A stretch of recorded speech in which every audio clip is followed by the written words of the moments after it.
এখন বাংলাদেশের ভিতরে জাতীয় নির্বাচন চলছে 2026 ফেব্রুয়ারি 12 তারিখে জাতীয় নির্বাচন হবে।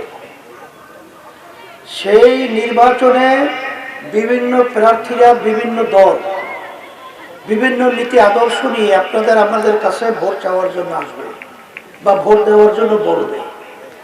এর ভিতরে একটা বিএনপির সাথে যারা জোটবদ্ধ রয়েছে তারা কি ইসলামী নীতি আদর্শ বাস্তবায়নের প্রতিশ্রুতি দিয়ে আসছে? আচ্ছা, জামাত নেতৃত্বে যে জোট রয়েছে তারা কি ইসলামী নীতি আদর্শ বাস্তবায়নের প্রতিশ্রুতি নিয়ে আসবে? বলে হুজুর কেমন ইসলামী জামাত?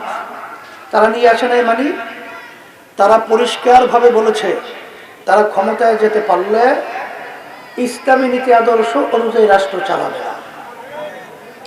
তারা রাষ্ট্র চালাবে প্রচলিত যে নিয়মে রাষ্ট্র চলছে সেই নিয়মে তারা দেশ চালাবে। এখন বাংলাদেশের ভিতরে একটাই দল, যেই দলটা হলো ইসলামী আন্দোলন বাংলাদেশ। ইসলামী আন্দোলন বাংলাদেশের প্রতীক হলো হাত পাখা। আমরা বলেছি আল্লাহ যদি আমাদেরকে ক্ষমতায় নেয় আমরা ইসলামী নীতি আদর্শ অনুযায়ী রাষ্ট্র পরিচালনা করব। বিজলি কেবলস এর স্কিন কোটেড ইনসুলেশন আগুন প্রতিরোধী। বিজলি কেবলস, নিরাপদ আজীবন। এখন আল্লাহ যেহেতু ইসলামী নীতি আদর্শকে গ্রহণ করেছেন, পছন্দ করেছেন, এর সঙ্গে যারাই জড়াইয়া থাকবেন কিয়ামতের ময়দানে যারা ঈমান আনছেন তারাই আল্লাহর আরশে ছায়া পাবে। কথা ভুল বলছি না ঠিক বলছি?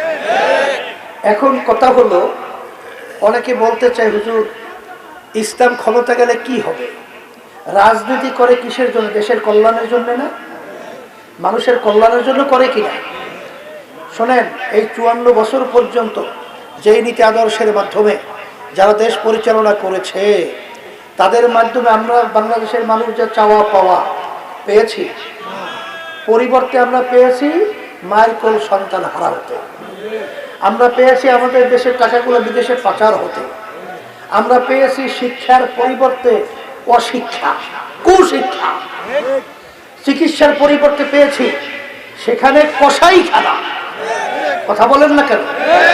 কৃষি খাতে পেয়েছি সেখানে উন্নয়নের নামে আমার কৃষক ভাইদের উপরে বিভিন্ন জুলুম, নির্যাতন, নিষ্পেষণ করার ইতিহাস। যদি ইসলাম ক্ষমতায় যায় তাহলে আল্লাহর রহমতে যেই কথাগুলো বলছিলাম, চিকিৎসা খাত বলেন, শিক্ষা খাত বলেন, কৃষি খাত বলেন, সর্বক্ষেত্রে সর্বশ্রেণীর পেশার মানুষের মুখে আল্লাহর ফজলে হাসি ফোটাতে পারবো ইনশাআল্লাহ।